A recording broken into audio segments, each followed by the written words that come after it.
Nah, Mas, kalau yang aku lihat dari obrolan kita tadi adalah teman-teman caver ini sangat berbaik hati lah untuk membuka tempat wisata yang juga baik untuk para wisatawan dan juga menjadi substitusi dari hal-hal yang bisa merusak ekosistem kita. Betul. Ya kan? Nah, kalau dari Mas sendiri punya pesan nggak buat teman-teman di rumah? Apa sih yang harus kita lakukan supaya bisa menjaga lingkungan kita dan ekosistem kita? Kayak yang tadi mungkin contohnya salah satu kayak yang teman-teman caver lakukan ini. Pesannya untuk menjaga lingkungan kita ya. Jangan membuang sampah sembarangan. Itu bener loh. Itu bener. Itu hal yang simple tapi jarang dilakukan. Ya sebenarnya bukan jangan membuang sampah sembarangan, jangan membuang sampah. Iya, betul. Udah itu aja. Gitu. Kalau ini saya ngambil dari quote dari teman saya ya. There's no social revolution without personal revolution. Artinya kalau kita mau merubah kondisi sosial kita, masyarakat dan sebagainya tuh kita harus mulai dari diri kita sendiri dulu. Karena dengan kita memulai dari diri kita sendiri dulu, kita bisa menjadi contoh, orang lain akan mencontoh. Orang lain mencontoh, nanti itu akan tersebar lebih banyak lagi. Oke. Sebenarnya tuh seperti itu. Itu tuh quotes of the day ya. Quotes of the day.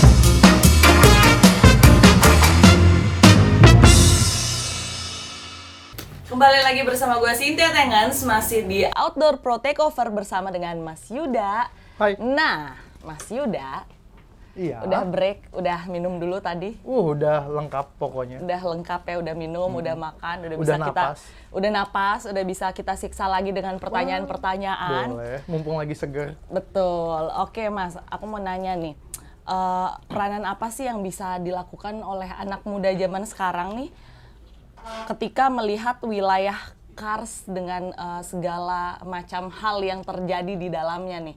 Karena kan nggak dipakai cuma untuk climbing aja, kemudian juga mungkin ada cavingnya juga.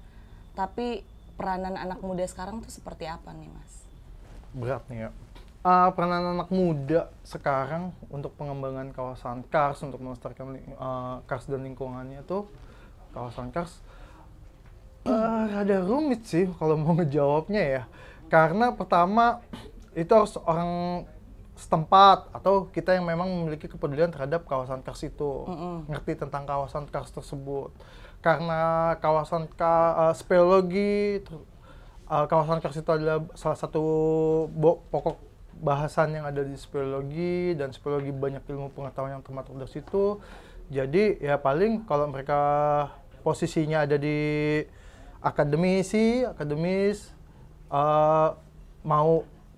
maksudnya apa? Memberikan pengetahuan tentang apa itu kawasan Kars dan sebagainya. Nah, untuk yang anak muda kebetulan kayak teman kita ada yang akhirnya dari anak teknik, dia akhirnya konsentrasi penuh pendidikannya tentang speleologi. Jadi sampai dia sekarang jadi dokter pun dia ngambil dokter di seputaran speleologi kayak gitu. Itu bisa. Atau kalau teman-teman rata-rata karena ini cavers juga punya profesi yang lain, dia biasanya tuh menyalurkannya via profesinya yang lain kayak gitu. Misalnya teman-teman yang punya media atau suka berkecimpung di media, bikin konten dan lain sebagainya, mungkin bisa mengenalkan tentang dan mengedukasi tentang memberikan informasi tentang kawasan Kars itu seperti apa, pentingnya kawasan Kars terhadap masa depan kita. Ini benar-benar di masa depan itu kawasan Kars itu soalnya benar-benar memegang peranan sangat penting. Bahkan di dunia itu saat ini sudah banyak yang menggunakan air di kawasan Kars sebagai sumber airnya sendiri, karena kan kawasan Kars itu sebenarnya cadangan mata air dunia ya, dan kebetulan di Indonesia banyak. Nah, di Indonesia sendiri kawasan Kars tersebut juga udah digunakan sebagai sumber mata airnya mereka, seperti gitu, untuk kebutuhan air minum, air bersihnya, jadi seperti itu. Kepedulian kita ya kayak tadi, sebelumnya saya pernah bilang itu harus dari diri sendiri, jangan buang sampah, bukan masalah jangan buang sampah pada tempatnya, bukan buang sampah sembarangan, tapi lebih kepada jangan buang sampah kayak gitu. Karena kawasan Kars itu kan kalau lihat batuannya itu sebenarnya seperti spons ya. Kalau tahu spons kan kayak SpongeBob gitu yang bolong-bolong di badannya, sebenarnya kawasan Kars itu kayak gitu. Jadi secara perlahan dia tuh akan nyimpen air. Meresap. Ya. Nah, jadi bisa dibayangkan kalau teman-teman juga jalan di suatu kawasan kars, tapi secara tidak nyadari teman-teman tuh bisa jadi udah yang namanya bikin si kawasan yang tadi bolong-bolong ini ketutup atasnya. Jadi mau nggak mau air yang seharusnya meresap ke bawah itu jadi surface runoff, misalnya kayak gitu. Mulai dari sistem peternakan, kalau di kawasan kars itu juga cukup berbeda dari sistem peternakan yang ada di pada umumnya, kayak gitu. Terus pembuatan rumah, karena banyak orang di kawasan kars itu yang bingung, di rumah A 10 meter udah dapat air, tapi di rumah B yang mungkin tetangganya sampai 20 meter nggak dapat air, atau di tetangganya yang jaraknya 100 meter ternyata 100 meter dia nggak dapat air, kayak gitu. Karena memang hidrologi kawasan kars sendiri kan itu cukup unik juga ya. Jadi ya kalau saya ditanya peranan anak muda ya jadi dirinya sendiri aja, ikut ikut untuk memasarkan tentang kawasan kars, kepentingan kawasan kars, belajar tentang kawasan kars itu apa, belajar tentang speleologi itu apa. Karena sebenarnya dengan belajar itu menyelamatkan kita untuk hari ini dan hari kedepannya sih. Benar, dengan belajar kita jadi tahu apa yang boleh dan tidak boleh kita lakukan ya. Kalau kita nggak tahu ya udah jalan aja terus nggak tahu bahwa ini nih boleh ataupun tidak boleh. Efeknya apa? Karena banyak sekali aspek yang terkait di dalamnya ternyata ya. Terima kasih banyak nih Mas. Saya juga jadi tahu gitu. Kemudian kalau berbicara soal goa, struktur goa di Indonesia ini kan banyak sekali nih Mas. Betul, oke. Mungkin bisa dijelasin sedikit nggak Mas karakteristik goa-goa yang ada di Indonesia ini apa aja? Oke. Jenis goa, kalau dibilang jenis goa itu kan tergantung dari batuan yang membentuknya ya. Jadi ada yang namanya goa kars, yang mana banyak sekali di Indonesia. Ada goa vulkanik yang memang terbentuk dari batuan vulkanik, itu karena dekat gunung berapi, otomatis tempat keluarnya lava jadi lahar kayak gitu. Terus ada juga goa litoral yang ada di pinggir-pinggir danau atau di pinggir pantai, tebing-tebing itu yang ada ombaknya, laut yang ada ombaknya, biasanya tuh nanti ada goa litoralnya. Terus ada goa pasir, kalau di Indonesia sih rada susah ya goa pasir.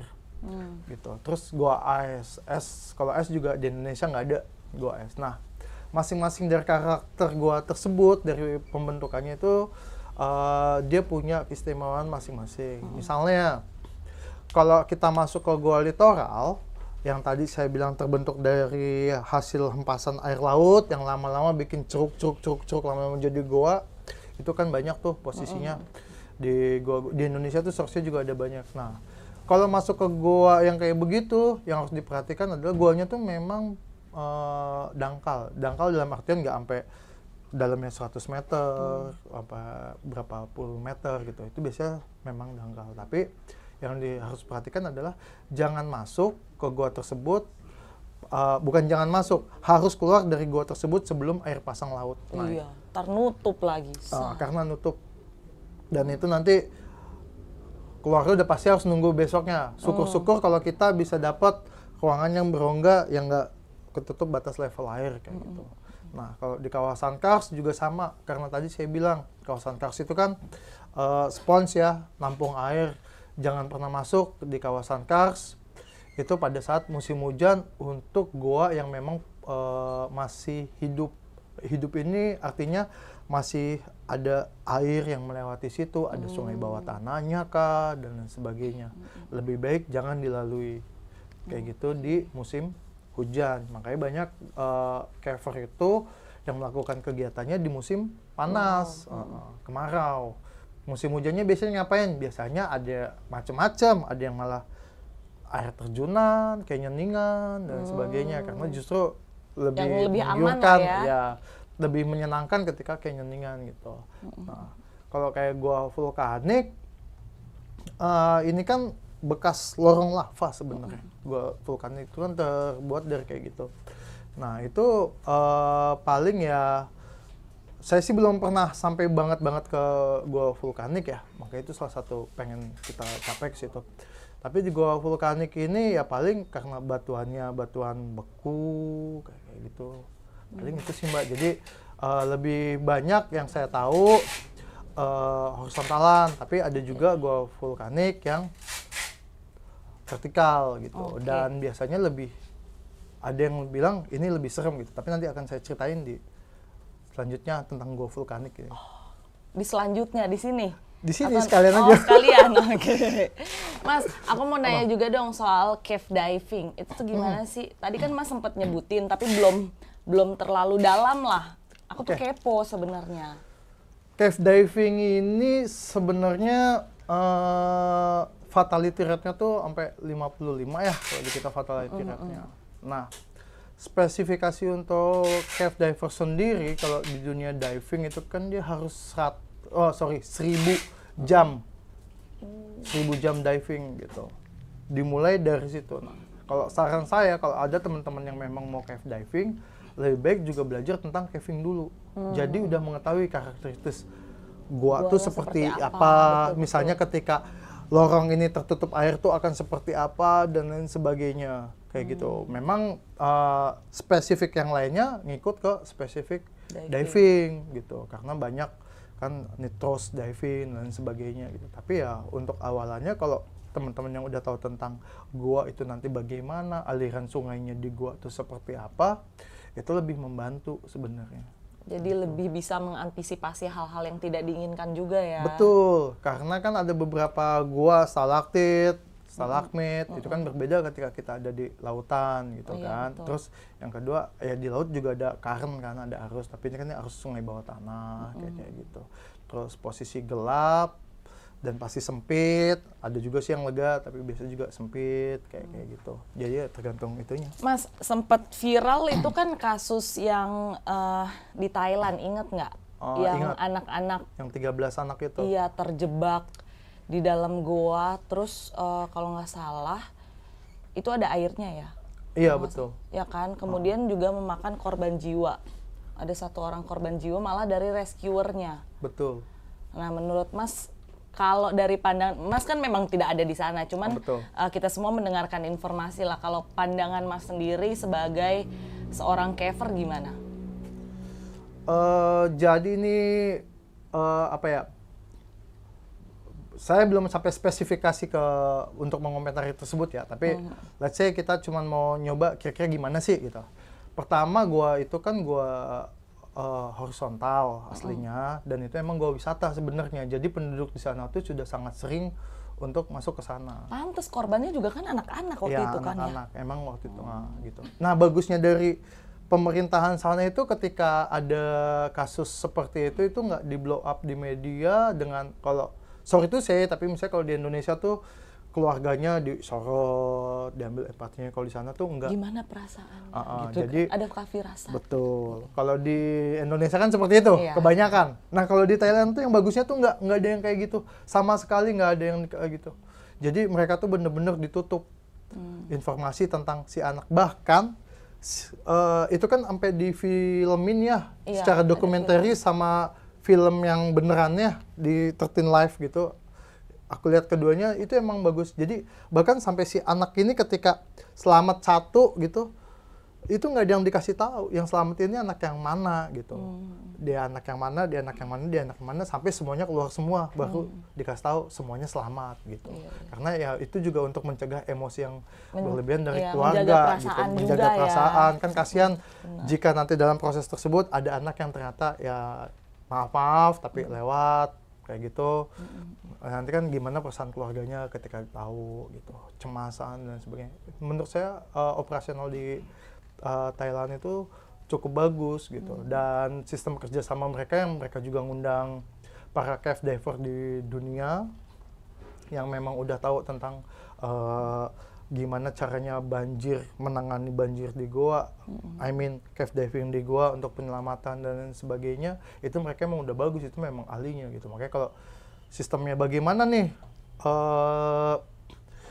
kenapa mereka, kayak tadi misalnya rescuer, kenapa rescuernya gitu yang meninggal gitu. Nah itulah yang tadi saya bilang, posisinya mungkin rescuernya nggak di dalam gua tuh belum pernah mungkin ya, karena kalau yang saya lihat di filmnya Dan di dokumenternya mereka kan nggak pernah di situ gitu. Diver malah. Diver, memang diver.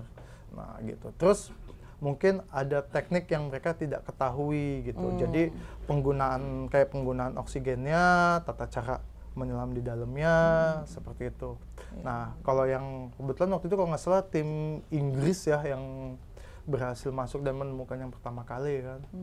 Yang kayak gitu, itu mereka memang cave diver dengan 30 tahun pengalaman lebih, ya wajar kalau mereka bagus. Kalau di filmnya sih ditulis mereka rada shock sebenarnya ketika menemukan anak-anak ini selamat gitu. Karena beban ketika menemukan di posisi dia selamat, dia rada shock karena bebannya bertambah.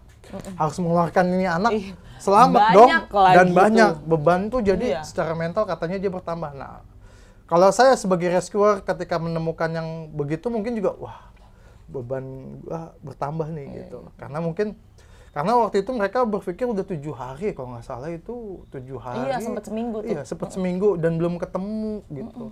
Sementara rata-rata di gunung pun kalau udah lewat 3 hari biasanya harapan kita untuk menemukan mereka hidup itu mulai menipis lah. Mulai menipis gitu. Lewat seminggu tuh ya udah tinggal nemu badis lah gitu. Paling perkiraan 2 minggu tuh udah pasti nemu badis gitu. Apalagi di gua. Iya, air lagi. Air lagi. Dengan confined space lagi. Nah, jadi rescuernya malah shock, ternyata gitu. Jadi beban tuh sebenarnya bertambah. Nah, mungkin itu yang dirasakan juga oleh rescuer-rescuer dari yang bukan cave diver, karena secara mental mereka dan mungkin semangat banget untuk ini anak masih pada hidup, jadi kita harus membantu. Mungkin ya, secara psikologisnya tuh kayak gitu. Karena beban nemuin sesuatu yang kita pikir sudah bukan sekedar menemukan, tapi ternyata benar-benar kita harus menyelamatkan. Betul, gitu. menyelamatkan, udah menemukan, bawa keluar lagi. Dua hal yang berbeda Dua hal yang berbeda, seperti itu. Apalagi mereka biasanya, ya seperti saya bilang, cave diving itu 55% fatality rate-nya. Rata-rata ketika mereka rescue, biasanya, sorry to say, tapi banyak yang udah tidak bernyawa, mereka tinggal narik doang, ngeluarin doang, seperti itu sebenarnya gitu. Jadi ya cukup menegangkan. Iya sih. Dan peralatannya memang banyak dan bagus juga. Iya. Ingat banget soalnya waktu itu kan ini kan sempat viral. Betul. Terus kita nyaksiin di media-media, di sosmed. Betul. Gitu.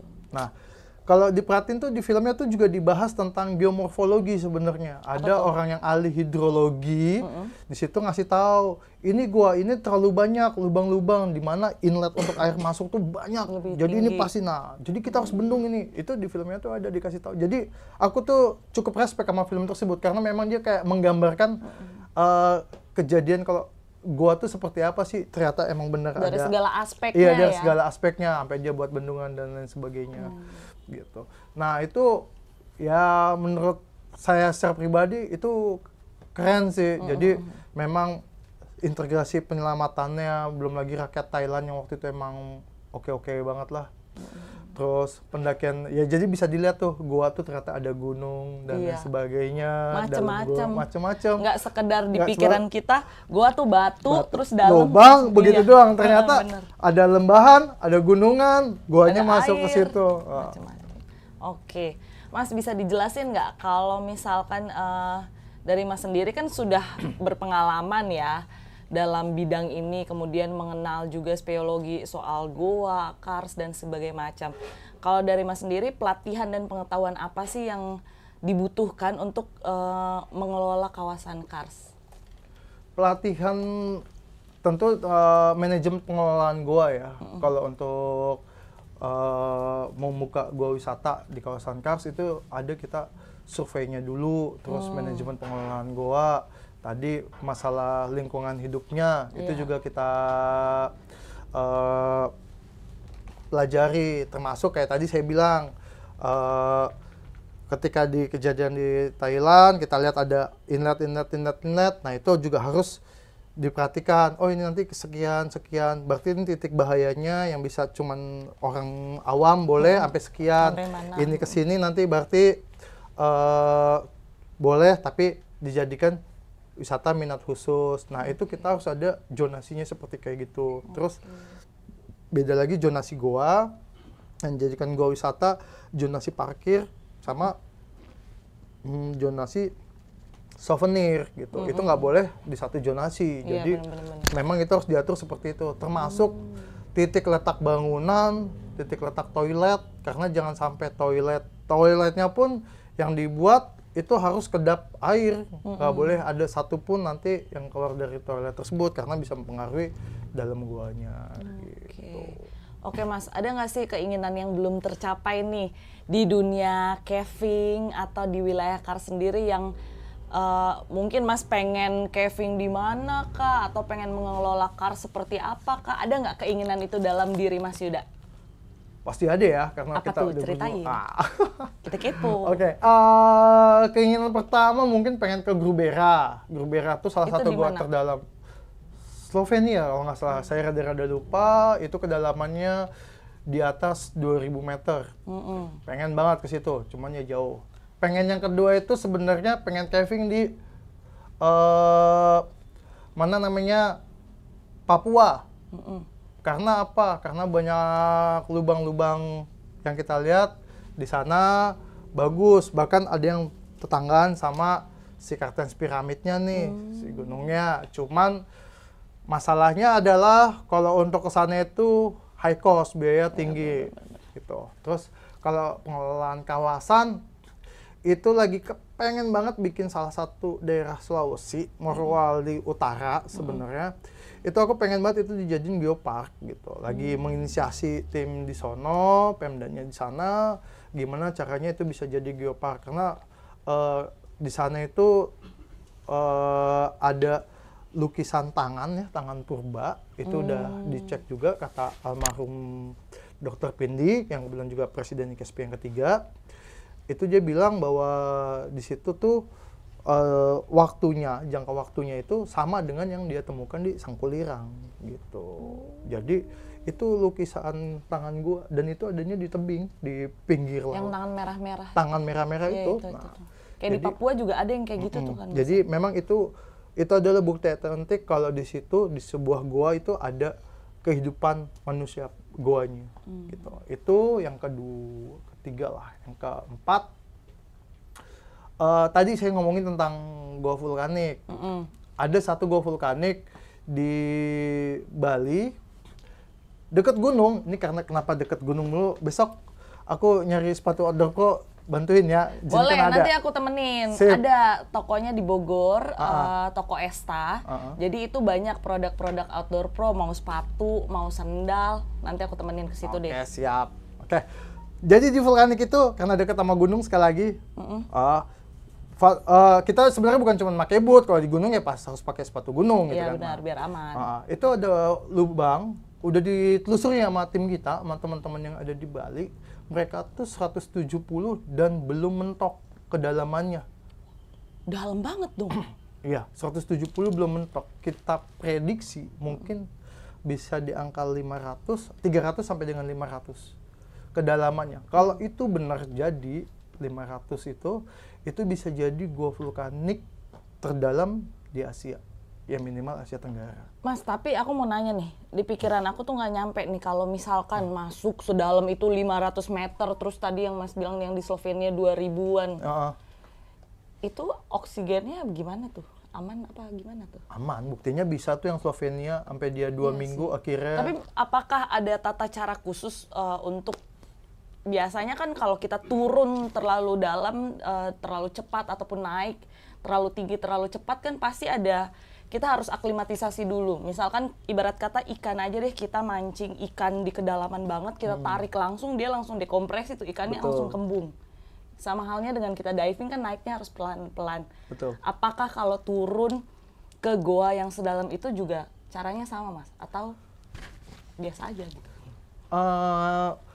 Kalau misalnya turun sampai ke 2000 itu kan karena nggak single pitch ya, nggak langsung turun begitu. Jadi mungkin 300 meter, habis itu nanti ada lorong lagi, 50 meter, ada lorong lagi, 40 meter, ada lorong lagi, kayak gitu. Nah, kalau kita itu turun sebenarnya ada caranya, teman-teman yang biasa lakukan itu adalah dengan kita tuh ngitung kayak kalau di kampung tuh biasa ada nimba air ya. Kalau kita nimba air tuh kan begini tuh. Oh iya iya. Nah, itu memang kita ngatur ritmenya tuh segitu. Kenapa nggak kenceng-kenceng banget? Ini bukan masalah dekompresi juga, tapi masalah alat yang kita pakai. Kalau udah panas banget takutnya iya, gesekannya friksinya terlalu tinggi. Jadi itu dijaga supaya nggak terlalu panas karena bisa mengembang, alat bisa pecah misalnya, atau talinya yang kepanasan kayak gitu. Karena kan tali juga punya titik melting ya. Tali kita tuh kan yang karmantel itu punya titik melting gitu. Jadi itu makanya dia alurnya tuh memang cukup pelan tapi nggak pelan-pelan banget juga seperti itu.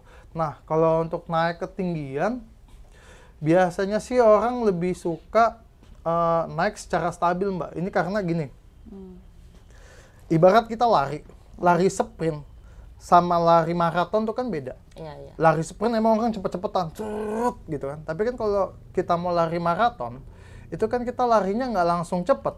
Pasti pelan dulu, ngikutin ritme badan kita. Sama, SRT-an juga gitu. Itu kita harus ngikutin ritme badan kita. Secara bertahap. Jadi jangan langsung dipaksa. Kita maksa langsung pun pasti ngos-ngosan kok. Iya, tengah jalan napas. Gitu ya. Ambil napas, lagi ambil napas kayak gitu. Apalagi kalau misalnya pitch-nya itu dalam 200 meter, 270 meter misalnya. Itu belum lagi kita kayak pendulum nanti. Naik turun. Itu pasti gitu. Sampai 200 meter itu berasa. Kalau kita cuma turun 60 meter mungkin nggak berasa pendulumnya. Tapi kalau udah 200 meter itu begininya kenceng, Mbak. Jadi kayak yoyo ya? Kayak yoyo, beneran kayak yoyo. Dan itu ada tekniknya akhirnya. Kalau kita nggak bisa memanfaatkan momen yoyo tersebut, capeknya bakalan 2 kali lipat, 3 kali lipat. Tapi kalau kita bisa memanfaatkan teknik si yoyonya itu bisa mempercepat menambah ketinggian sampai minimal tuh elongasinya habis. Nah ini pentingnya kita belajar supaya kita tahu dan mempermudah hidup kita dalam menjalani hobi dan hal-hal yang kita sukai. Betul. Mas, Ya. aku mau nanya nih, kalau misalkan pegiat goa gitu ingin menjadi pemandu goa atau pengen menjadi instruktur tuh ada pelatihannya nggak sih Mas? Ada pelatihannya. Kalau untuk pemandu goa itu kita ada pelatihan namanya KDKL. KDKL itu kursus dasar, kursus lanjutan, khusus pemandu goa. Jadi kalau untuk di pemandu goa itu kita tambahin misalnya selain tadi speleologinya, terus kita tambahin how to communicate with people. Jadi misalnya public speaking-nya tuh bagaimana, cara mereka memandu bagaimana, service excellence, apa yang dimaksud dengan service excellence, kayak gitu. Itu udah kita kasih tahu ke mereka, bukan kasih tahu, maksudnya kita ajarkan kepada mereka. Sama sampai dengan ke timetable.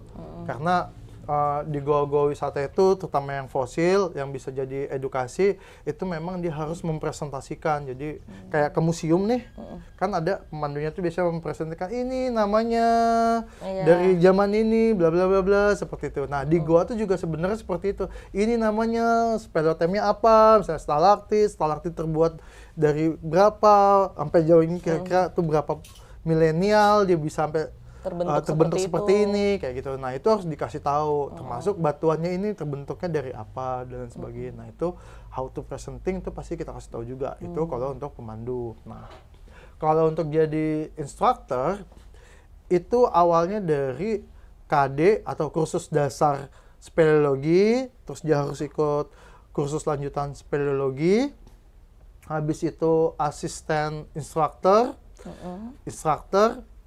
terus master instructor, chief instructor, nanti kadang-kadang nyampe ke course director. Nah, selain itu ada juga tuh kursus-kursus tematik.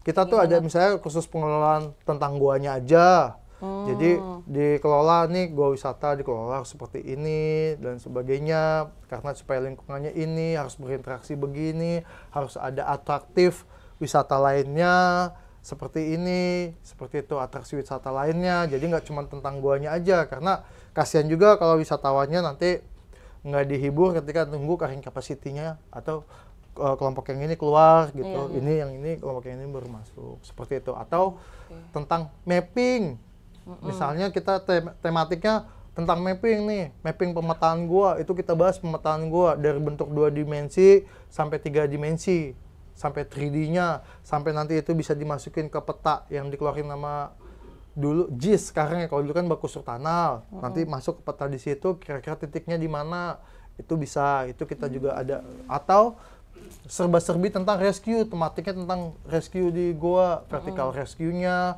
self rescue-nya, cave rescue manajemennya, seperti itu. Jadi itu emang bisa Lengkap dan memang ya? kita latih dengan sangat lengkap.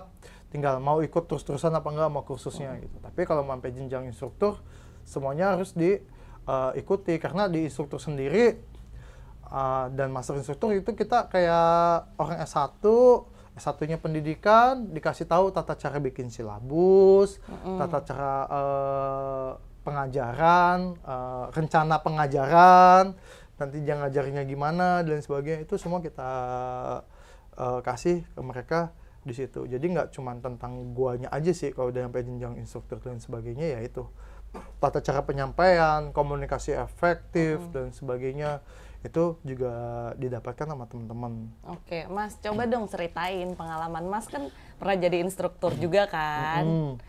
Pengalaman paling seru atau paling tidak menyenangkan selama menjadi instruktur apa dan di mana? Apa dan di mana? Tunggu, coba diinget-inget dulu. Kayaknya banyak banget nih pengalamannya. Jadi harus diinget yang mana ya? Yang mana menyenangkan, yang cocok yang mana nih? ya? Kalau yang menyenangkannya lah, ketemu teman baru tuh selalu menyenangkan sebenarnya. Ketemu teman baru selalu menyenangkan. Terus ketemu mereka yang ternyata dari daerah-daerah yang belum pernah mengirimkan timnya untuk ikut pendidikannya kita nih, ikut KDKL-nya HKSP, itu juga menyenangkan ketemu mereka. Nah, yang paling seru itu sebenarnya lagi ngajarin tentang goa di Morowali kemarin tuh, tentang wisata. Pas ngomong-ngomong, mereka tuh bertanya, ya sekali lagi, beberapa daerah tuh tentang mistik ya. Iya. Jadi tuh kadang-kadang tuh kita bingung, mau ngebahas ini, mau kita biarin mistiknya itu biarkan saja, atau nggak kita biarkan saja gitu. Pilihan saya biasanya saya biarin aja rumors tentang mistiknya tersebut, religiusnya. Karena apa? Biar juga mereka nggak terlalu berani masuk ke sana gitu. Karena biasanya kalau mereka masuk ke sana, yang kita khawatirkan kayak kasus, bukan kasus sih, pas demam boomingnya Batu Cincin tuh. Nah itu banyak banget kawasan Kars yang jadi korban, bisa dibilang. Semuanya nyari batu cincin. Batu cincin, apa-apa batu cincin. Ini Kalimaya, ini ya pokoknya segala macam kan, sampai pancawarna tuh. Nah itu Jadi korban alamnya ya? alamnya jadi korban, jadi guanya ada yang jadi korban. Kadang-kadang tuh kita ngomong begitu, terus nanti backfire ke kita.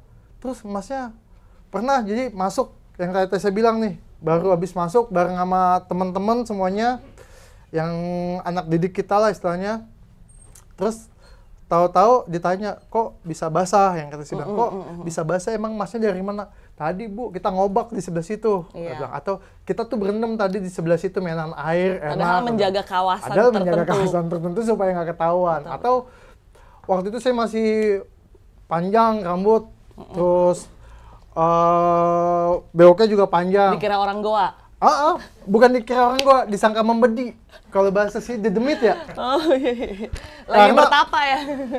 Keluarnya tuh kita dari air kan, keluar dari air. Pendekar gitu. Goa bener-bener nih. Terus dilihat sama orang yang lagi bertapa. Orang lagi Dianya yang bertapa, kaget. dianya yang kaget. Kan kita datang center dong duluan. Tut gitu kan. Di air kan kelihatannya cuma center doang dong cahaya. Iya. Yang bertapa kan nggak ngerti kalau itu ada manusia gitu kan. Wih, Cahaya entah ilahi. entah gitu. bertapanya berhasil kan, dia mau dapat apa kan. Begitu kita keluar, kaget dia. Hah, katanya. Ternyata Habis itu ternyata terus dia lari. Terus lah, tuh orang kenapa? Bertapa BE sama teman-teman itu, dia takut ngeliat lu. Takut kenapa dia? ternyata ya Ternyata kita ini sangka dia. dedemit. Dan itu masih ada dupa-dupaannya. Itu beneran, dan itu sebenarnya di Goa Wisata. Ada di Goa Wisata yang kayak gitu, begitu kita keluar disangkanya memedi, ya kalau sih memedi, dedemit ya, dedemit Iya, ya kalau nggak salah, dedemit. dedemit kayak gitu. Setan penunggu goanya. Gara-gara itu tadi. ya kita mau ketawa gimana, tapi ya udahlah, mendingan kita yang disangka kan daripada Bener. Ternyata Mereka tahu ini kita salah ngapain. satunya ya, pendekar dari Goa Hantu Goa mungkin. Hantu. Ini hantunya. Oke Mas, Oke. satu pertanyaan terakhir dari obrolan kita yang udah panjang banget. Terima kasih banyak nih Mas. Yakin nih, Tapi- terakhir? Terakhir, ini beneran Nggak mau lagi terakhir nih. nambah? Tapi nggak tahu, Nambah aja. lihat nanti. Kalau Oke. misalkan menarik ya kita bahas lagi terus sampai jadi 5 episode ini kalau perlu. Satu kalimat atau satu kata yang menggambarkan alam bebas versi Mas Yuda. Satu kalimat atau satu kata boleh. alam bebas. Life environment. Lagi mikirin quotes. Quotes yang Quotes baik. of the day. Aduh, kebanyakan deh. Kebanyakan quotes nih. Oke, kalau saya disuruh buat satu kalimat tentang alam terbuka, saya cuma bilang alam terbuka misalnya, atau alam itu ya itu adalah rumah kita gitu. Rumah kita. Senakal-nakalnya kita ya seharusnya kan kita nggak sampai merusak rumah tersebut dong. Karena tempat kita tinggal gitu. Kalau kita ngerusak tempat kita tinggal, terus kita mau tinggal di mana gitu. Betul. Yang mau There's no menaungi kita planet siapa B, ya? lagi? Ya. You mau pergi ke nyari planet selain bumi yang mungkin sama seperti bumi, tapi kapan gitu? Kita masih belum tahu gitu. Possibility untuk bahwa ada planet seperti bumi kan kita masih belum tahu. Betul. Betul nggak? Dan sekarang kita hidup di sini, ya ini rumah kita, ya dijaga aja. Gitu. Oke. Terima kasih banyak Mas Sama-sama. Yuda. Dari Mas Yuda, jagalah rumah kita, jagalah planet bumi. Karena there's no planet B ya.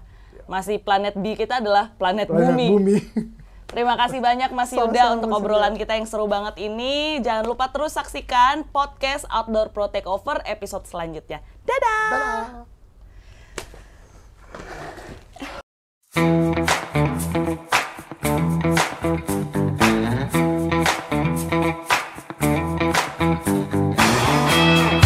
Ini yang aku bilang Esta Outdoor Sport Shop. Jadi kalau mau nyari sepatu, sendal Outdoor Pro ada di dalam, banyak produk dia. Di sini tuh. Iya. Oke, kita lihat. Ini sepatunya ada sendal juga. Mau cobain cobain yang sepatunya deh. Boleh.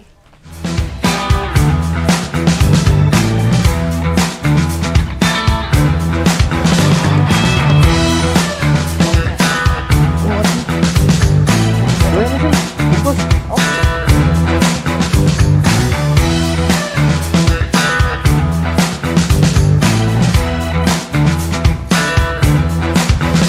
Nah, buat teman-teman yang di Bogor, kalau kalian pengen belanja produk-produknya Outdoor Pro mulai dari sepatu ataupun sendal, kalian bisa datang aja ke sini di Esta Outdoor Sport Shop di Jalan Pajajaran nomor 96G. Di sini kalian bisa melihat dan langsung kalau kalian suka langsung bungkus. Iya, nih udah dibungkus. Nih, udah bungkus. Kalau mau beli online di mana? Bisa, ada di marketplace juga, jadi bisa beli di Tokopedia ataupun Shopee. Oh, banyak Tinggal juga cari ya? aja produknya Outdoor Pro. Macem-macem kalian bisa belanja online juga, jadi kalau misalkan yang nggak mau ke toko, tapi kalau mau yang ke toko juga bisa, biar bisa nyobain langsung, ya kan? Mantap. Kayak ini, muat langsung bungkus.